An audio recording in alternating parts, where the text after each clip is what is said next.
የፌዴራል ከፍተኛ ፍርድ ቤት ለሽብር ተከሳሹ ዶክተር ሲሳይ አውግቸው የፈቀደውን የ100,000 ብር ዋስትና የፌዴራል ጠቅላይ ፍርድ ቤት በጊዜያዊነት አገደ።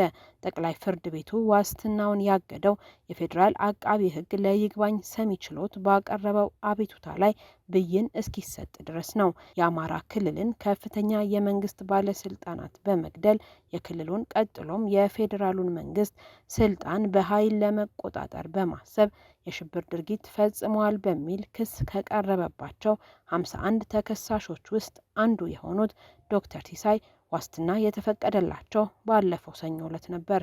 ተከሳሹ የዋስትናውን ሂደት አጠናቀው ከቂሊንጦ ማረሚያ ቤት የተለቀቁት ከትላንት በስቲያ ረቡዕ ከሰዓት 10 ሰዓት ገደማ ነው። ሆኖም በዚሁ ዕለት ዶክተር ሲሳይ ሊቀበሏቸው ሲጠብቋቸው ከነበሩ ቤተሰቦቻቸው ጋር ሳይገናኙ በቂሊንጦ ማረሚያ ቤት በር ላይ ሆነው በጠበቋቸው ፖሊሶች ተይዘው መወሰዳቸውን ጠበቃቸው አቶ ሰለሞን ገዛኸኝ ለኢትዮጵያ ኢንሳይደር ተናግረው ነበር።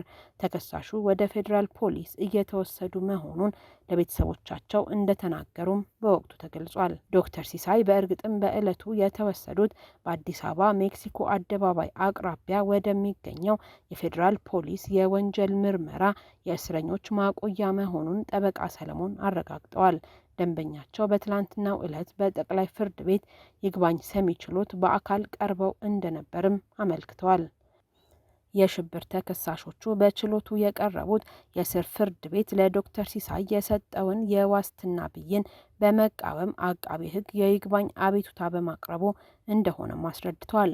በትላንትና ውሎ የአቃቤ ሕግን የይግባኝ አቤቱታ የሰማው ችሎቱ ጉዳዩ ያስቀርባል አያስቀርብም የሚለውን ለመወሰን ለዛሬ ቀጠሮ መስጠቱንም ጠበቃው አክለዋል። በዛሬው የችሎት ውሎ አቃቤ ሕግና የተከሳሹ ጠበቃ የቃል ክርክር ማድረጋቸውን አቶ ሰለሞን ለኢትዮጵያ ኢንሳይደር ተናግረዋል። የፌዴራል ከፍተኛ ፍርድ ቤት የዶክተር ሲሳይን ማህበራዊ ኃላፊነትና የቤተሰብ አስተዳዳሪነት ተመልክቶ ዋስትናውን መፍቀዱን የጠቀሰው አቃቤ ሕግ ይህ ተገቢ አይደለም የሚል መከራከሪያ በዛሬው ችሎት ማቅረቡን ጠበቃው ጠቅሰዋል። በሐረማያ ዩኒቨርሲቲ መምህር የነበሩት ዶክተር ሲሳይ ከኦሮሚያ ክልል በተለያዩ ምክንያቶች ተፈናቅለው በአማራ ክልል ደብረ ብርሃን ከተማና በሌሎች አካባቢዎች ለነበሩ ተፈናቃዮች ድጋፍ በማሰባሰብና በማድረስ የበጎ አድራጎት ስራዎችን ይሰሩ የነበሩ ናቸው። የተከሳሹ ማህበራዊና የቤተሰብ ኃላፊነት በፌዴራል ከፍተኛ ፍርድ ቤት ዋስትና ለማስፈቀድ በተደረገው ክርክር ወቅት በደጋፊ ማስረጃነት የቀረበ ነበር። ይህ ደጋፊ ማስረጃ መቅረብ ያለበት ለቅጣት ማቅለያ እንጂ ለዋስትና ክርክር አለመሆኑን አቃቤ ሕግ በወቅቱ ገልጾ እንደነበር ጠበቃው አስታውሰዋል። ይህንኑ የአቃቤ ሕግ ሙግት በዛሬው የጠቅላይ ፍርድ ቤት ችሎት ላይ ማንሳታቸውን አቶ ሰለሞን ለኢትዮጵያ ኢንሳይደር አስረድተዋል። አቃቤ ሕግ ሌላው ለይግባኝ ሰሚ ችሎት ያቀረበው መከራከሪያ ዶክተር ሲሳይ በዋስ ቢወጡ በክሳቸው ላይ የተጠቀሰውን የወንጀል ድርጊቱን ይፈጽማሉ የሚል እንደነበር ጠበቃቸው ገልጸዋል። ዶክተር ሲሳይ በተከሰሱበት ወንጀል ይከላከሉ መባሉ ወደ ጥፋተኝነት ሊያመዝን ስለሚችል የዋስትና ግዴታቸውን አክብረው አይቀርቡም በማለትም አቃቤ ሕግ የስር ፍርድ ቤት ዋስትናው ውድቅ እንዲደረግ መጠየቁን አክለዋል። የተከሳሹ ጠበቃ በበኩላቸው የፌዴራል ከፍተኛ ፍርድ ቤት ዋስትናውን የፈቀደው ደንበኛው የተከሰሱበት የወንጀል ድርጊት ቀላል ስለሆነ ነው በሚል በዛሬው ችሎት ላይ ተከራክሯል። ዶክተር ሲሳይ በተከሰሱበት ወንጀል ተከላከሉ መባላቸው ወደ ጥፋተኝነት ሊያመዝን እንደሚችል የሚያመለክት እንደሆነ በአቃቤ ሕግ የቀረበው መከራከሪያ ከፍርድ ቤት ንጹሕ ሆኖ የመገመት መብታቸውን የሚጥስ ነው ሲሉ ጠበቃቸው ተችተዋል። የፌዴራል ከፍተኛ ፍርድ ቤት ልደታ ምድብ ሕገ መንግስታዊና የሽብር ጉዳዮች ወንጀል ችሎት ዶክተር ሲሳይ እንዲከላከሉ ብይን የሰጠው በክሳቸው ላይ በማስረጃነት ከቀረቡባቸው 8 የድምፅ ቅጂዎች መካከል አንዱን ብቻ በመቀበል መሆኑንም ጠበቃው በምላሻቸው አብራርተዋል።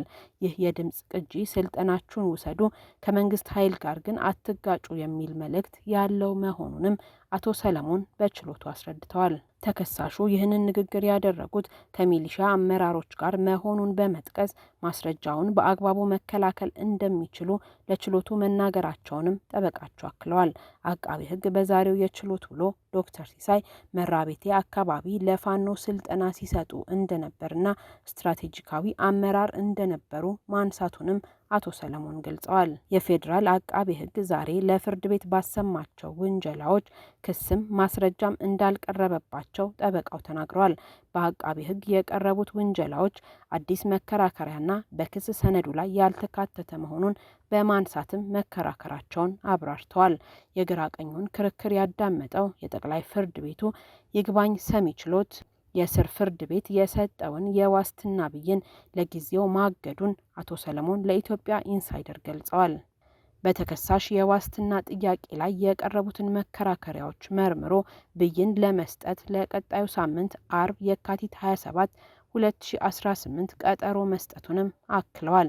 ፍርድ ቤቱ ብይኑን እስኪሰጥ ድረስ ተከሳሹ ቀድሞ ወደ ነበሩበት ቄሊንጦ ማረሚያ ቤት እንዲዘዋወሩም ፍርድ ቤቱ ትዕዛዝ ሰጥቷል። ፍርድ ቤቱ ትዕዛዙን የሰጠው ተከሳሹ ከትላንት በስቲያ ምሽት ጀምሮ ተይዘው ያሉበት የፌዴራል ፖሊስ ወንጀል ምርመራ የእስረኞች ማቆያ ምቹ አለመሆኑን በማንሳት ባቀረቡት ጥያቄ መሰረት መሆኑን ጠበቃው አስረድተዋል። በዛሬው የችሎት ውሎ ዶክተር ሲሳይ ዋስትና ተፈቅዶላቸው ከማረሚያ ቤት ሲወጡ በህገወጥ መንገድ ተይዘው ፍርድ ቤት እንዲቀርቡ መደረጋቸው አግባብ አለመሆኑን በመጥቀስ ተጨማሪ አቤቱታ ማቅረባቸውን ጠበቃቸው ተናግረዋል። ተከሳሹ ተይዘው እንዲቀርቡ ትዕዛዝ አለመሰጠቱን ይግባኝ ሰሚ ችሎቱ ማስታወቁንም ገልጸዋል። ችሎቱ ይህን መሰሉ አቤቱታ በህጉ መሰረት መቅረብ ያለበት የዋስትና ብይኑን ለሰጠው የከፍተኛው ፍርድ ቤት እንደሆነ ምላሽ መስጠቱንም አቶ ሰለሞን አመልክተዋል።